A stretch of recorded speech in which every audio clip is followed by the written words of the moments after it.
Hoje vamos descobrir que já somos livres.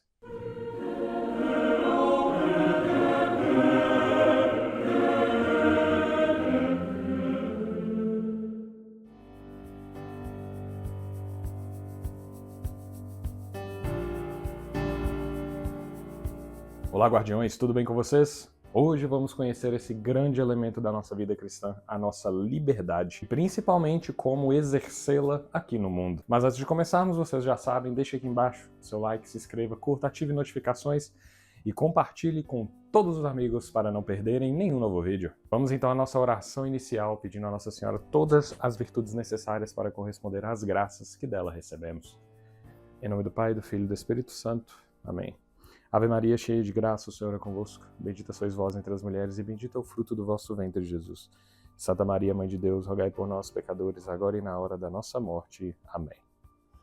Vamos lá então? Vamos entender então esse conceito que é mais um daqueles que o mundo deu um jeito de ir corrompendo e banalizando no decorrer da história. E mais ainda como a visualizamos dentro do mundo do Tolkien, a Terra-média. Aos homens estava destinado algum tipo de liberdade dentro dos círculos de Arda. E esse tal de livre-arbítrio também se aplica aqui?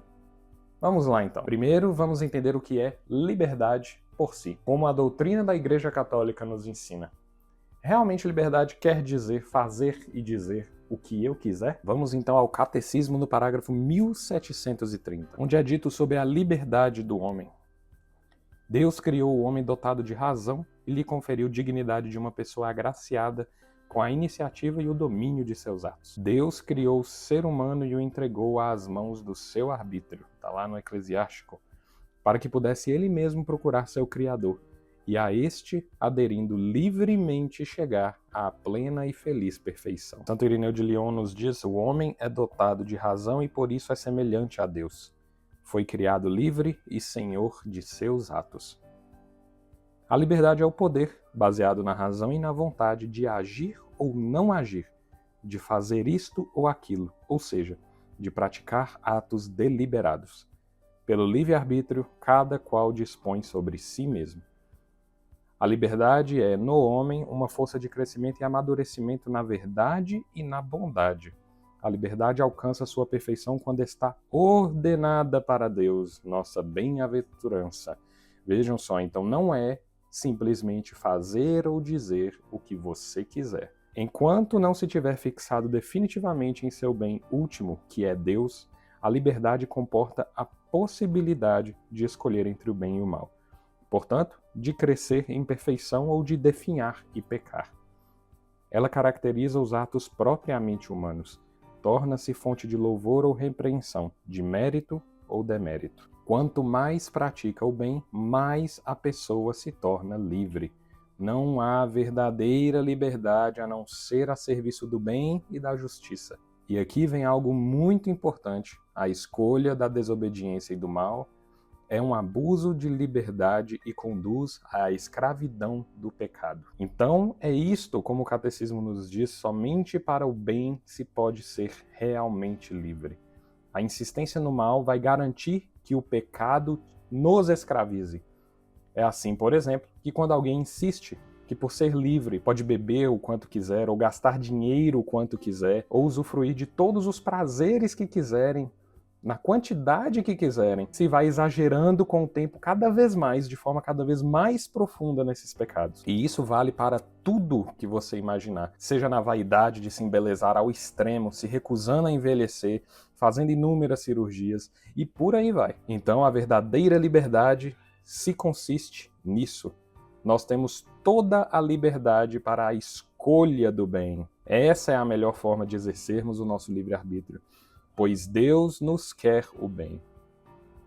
Qualquer alternativa vai resultar em escravidão, lenta, mas garantida ao pecado. Vamos então ao nosso momento caridade, que não somente é missão do nosso canal, como parte integrante da nossa fé. João Gabriel de Londrina tem hoje 14 anos. Ele tem paralisia cerebral severa, prematuridade extrema, gemelar com a Maria Heloísa. Já passou por diversos procedimentos médicos. João Gabriel retornará ao hospital para procedimentos gástricos, hérnia de hiato, refluxo e colocará uma gastro. Após essa fase, passará por cirurgia da coluna pela grave escoliose avançada. Possivelmente será em Curitiba. O link para ajudar e a chave Pix estão aqui embaixo na descrição do vídeo. Toda ajuda é bem-vinda para quem está precisando. Vamos então a alguns exemplos tolkienianos. Tuor é um exemplo bastante simbólico, pois reflete o exemplo de alguém que exerceu sua liberdade como devia, dedicando-a totalmente a servir os desígnios que Deus queria para ele. Lá em O Silmarillion está escrito, no capítulo de Tuor e da queda de Gondolin, que assim chegou afinal aos salões desertos de Viniamar, sob o Monte Taras, e entrou e achou ali o escudo, e a armadura, e a espada, e o elmo que Turgon ali deixara por ordem de Ulmo. Havia muito, e ataviou-se com tais armas e desceu à costa. Mas veio uma grande tempestade do oeste, e daquela tempestade Ulmo, o Senhor das Águas, alevantou-se em majestade e falou a Tuor, enquanto ele estava à beira do mar.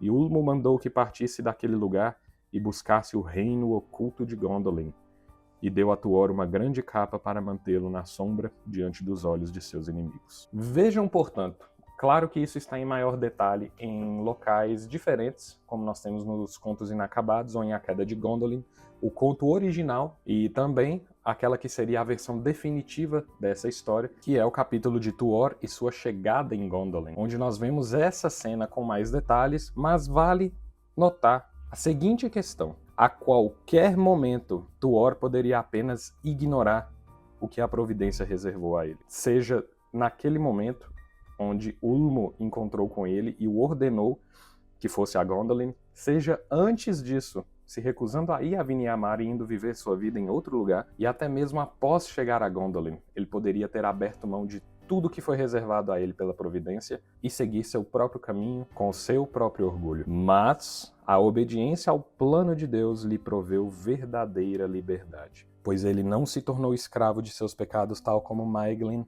e não só não recebeu os castigos que este recebeu, como muitas maravilhas foram realizadas em sua vida como fruto disso. Dele veio aquele que redimiu todos os povos livres da Terra-média. Agora, se olharmos o exemplo oposto, nós temos a figura do Turin Turambar, pois a recusa dele em agir conforme a providência divina o chamava a agir, o levou à escravidão, pois sofreu toda a sua vida. Como está lá no Silmarillion, quando a mensagem chega por Beleg chamando ele para retornar a Doriath. Em seu orgulho, ele se recusa a retornar para casa, onde ele encontraria não somente sua mãe, como sua irmã, e o rumo de sua história seria completamente diferente. E, portanto, muitas coisas ruins decorrem disso em sua vida. Apesar de parecer algo bom algumas coisas que ocorrem com ele, tudo só termina levando-o ao castigo com diversas punições no decorrer da sua vida, como a morte do seu próprio amigo Beleg, a morte do seu grupo de proscritos, e até mesmo a sina e o destino que viveu a sua própria irmã. E claro, nós temos também outros exemplos na obra tolkieniana, como Saruman, que apesar de ter sido enviado à Terra-média, estava também sujeito sob a mesma lei. Sua desobediência ao seu desígnio original o levou à escravidão do próprio poder que tinha, do próprio pecado que cometia, de tal forma que quando foi derrotado não tinha mais nada a fazer senão o mal, onde quer que fosse. Gandalf já é o seu extremo oposto, pois exerceu sua liberdade de forma reta, optando pelo bem, e alcançou sua liberdade por fim na jornada de volta ao oeste. E é interessante notar como esses personagens estão tão separados por milênios de história. Tal é a universalidade da lei de Deus. Mas o Catecismo, no parágrafo 1739, também vai nos dizer: liberdade e pecado. A liberdade do homem é finita e falível. De fato, o homem falhou. Pecou livremente. Recusando o projeto do amor de Deus, enganou-se a si mesmo. Tornou-se escravo do pecado. Esta primeira alienação gerou muitas outras. Desde suas origens, a história comprova os infortúnios e as opressões nascidos do coração do homem por causa do mau uso da liberdade.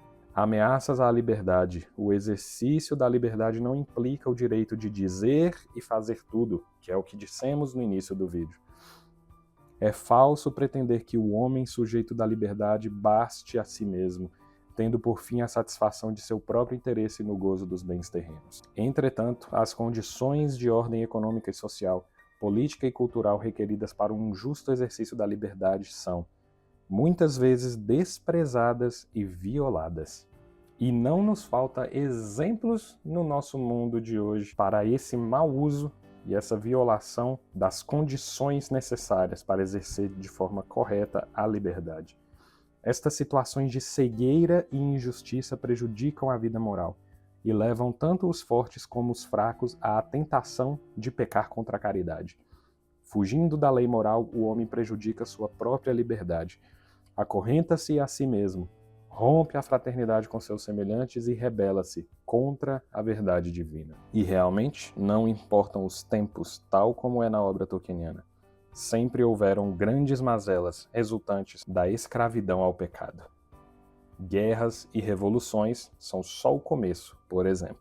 O Catecismo então conclui no parágrafo 1742, liberdade e graça. A graça de Cristo não entra em concorrência com nossa liberdade, quando esta corresponde ao sentido da verdade e do bem que Deus colocou no coração do homem.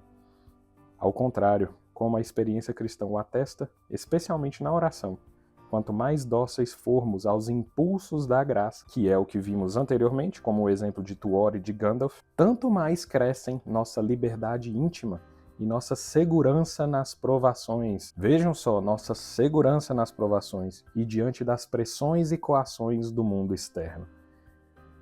Pela obra da graça, o Espírito Santo nos educa à liberdade espiritual, para fazer de nós livres colaboradores de sua obra na Igreja e no mundo. Deus de poder e misericórdia, afastai de nós todo o obstáculo, para que inteiramente disponíveis nos dediquemos a vosso serviço. E claro, há muito mais que podemos nos aprofundar nesse assunto, mas em linhas gerais é isto: a liberdade do homem consiste em muito mais do que apenas dizer e fazer o que quer.